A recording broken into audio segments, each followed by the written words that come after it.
Hello all. इस lecture में हम लोग डिस्कस करेंगे प्रायरी प्रोबेबिलिटी डिस्ट्रीब्यूशन के बारे में। प्रायरी प्रोबेबिलिटी होती क्या है, फिर हम लोग एक कैलकुलेट करेंगे priori probability distribution for n balls.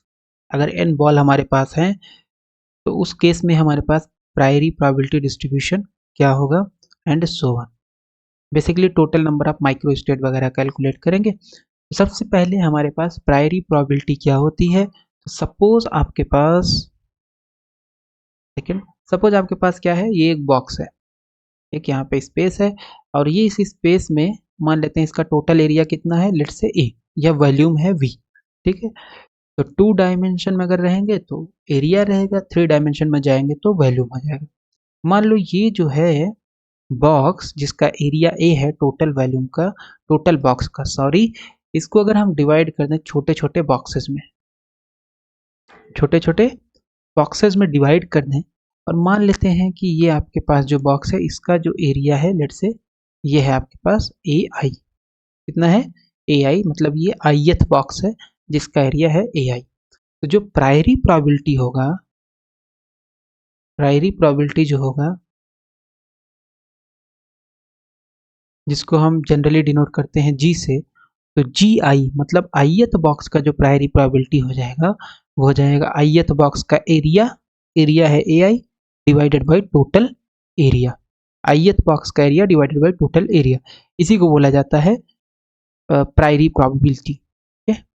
तो a priori probability g i that a ball falls into ith cell is given by area of the cell divided by total area of the box. ये हमारे पास छोटे छोटे cell हैं और ये हमारे पास box है। ठीक है, तो ये हो जाएगा g I is equal to ए आई। ए आई क्या है? आई एथ बॉक्स का area divided by total area.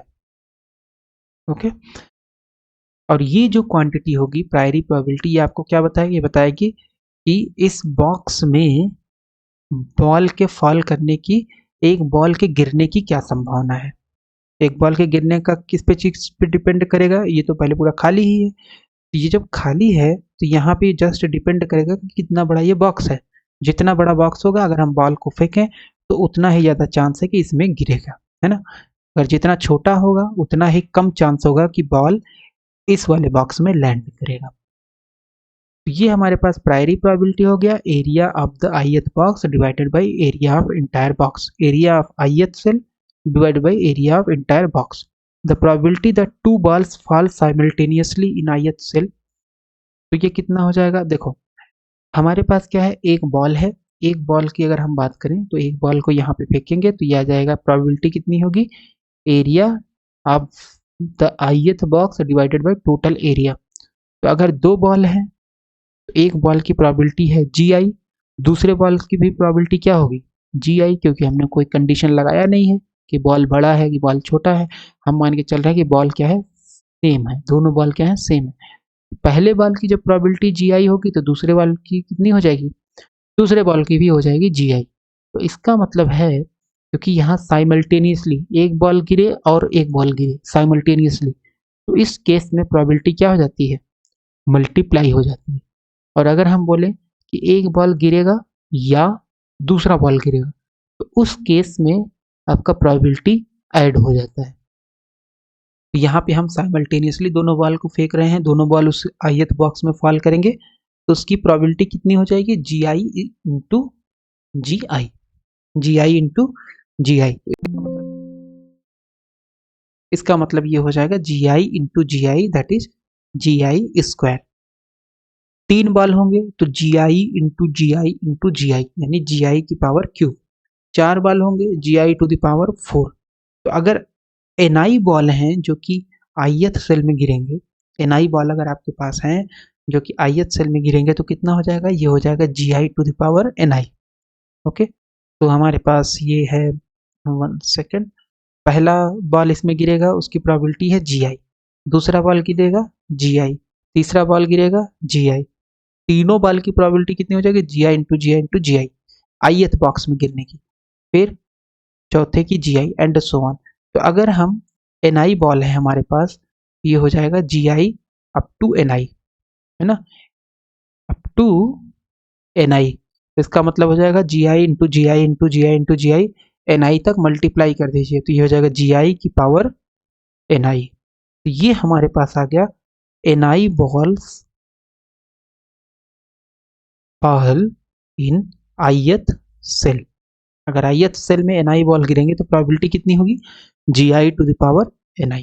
इसका मतलब है कि अगर हमारे पास मान लो पहले बॉक्स की प्रोबेबिलिटी है g1, प्रायरी प्रोबेबिलिटी पहले बॉक्स की कितनी है g1 है, तो इसमें मान लो n1 पार्टिकल अगर गिरेंगे तो ये हो जाएगा प्रोबेबिलिटी n1 पार्टिकल गिरने का g1 बॉक्स में g1 की पावर n1।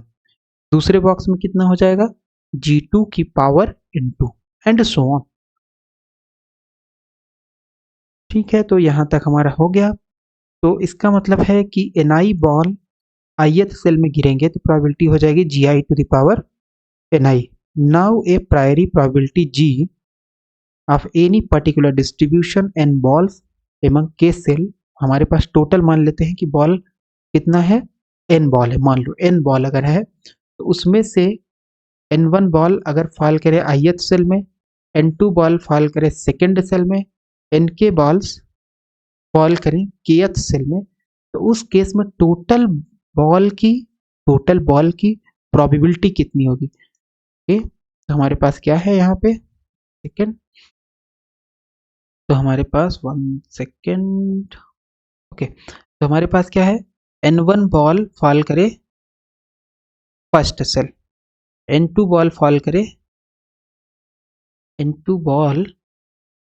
करे सेकेंड सेल, और n3 बॉल फॉल करे बॉल्स, है ना, बॉल्स होगा, और फॉल करे ये आपके पास हो गया n3 balls fall in third cell.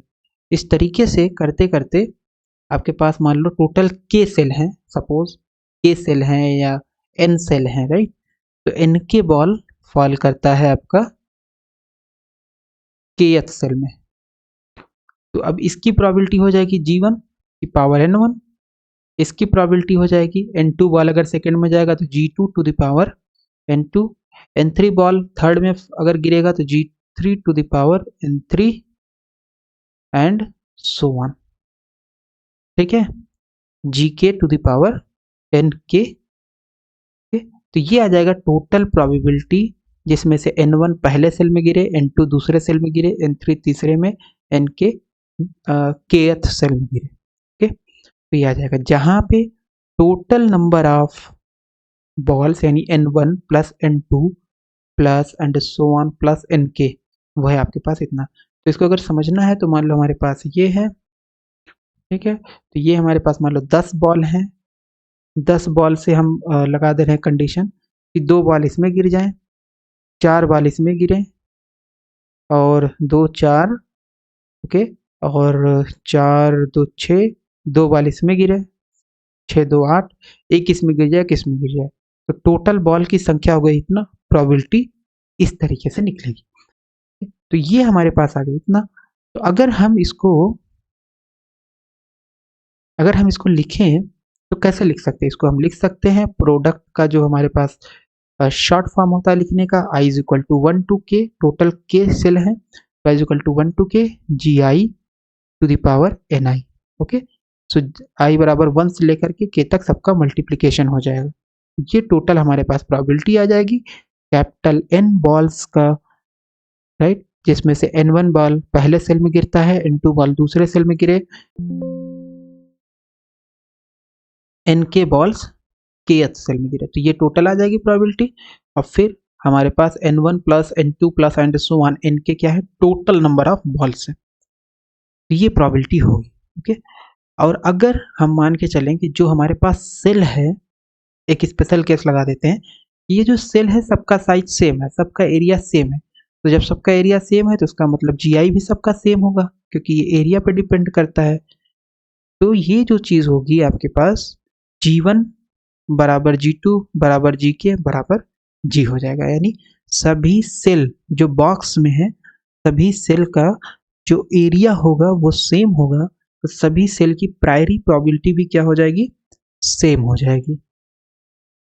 तो यहाँ पे रख देंगे तो ये हो जाएगा g to the power n1, g to the power n2 g to the power n k, ये आ जाएगा g to the power n1 plus n2 plus and so on, this n k, 1 second, so this is n k not k, हाँ N के। तो ये क्या आ जाएगा, ये आ जाएगा आपका g to the power n1 g to the power n2 g to the power n के।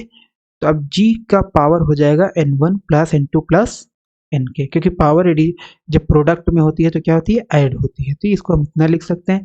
और ये जो वैल्यू है, ये टोटल वैल्यू क्या है, ये टोटल वैल्यू है कैपिटल N, यानी total number of balls n1 plus n2 plus and so on n के। ठीक है, तो ये हमारे पास क्या हुआ कि प्रायरी प्रोबेबिलिटी हम लोगों ने कैलकुलेट कर ली, जिसमें से n बॉल्स हैं टोटल, इसमें से n1 पहले में, n2 दूसरे में, n3 तीसरे में एंड सो ऑन।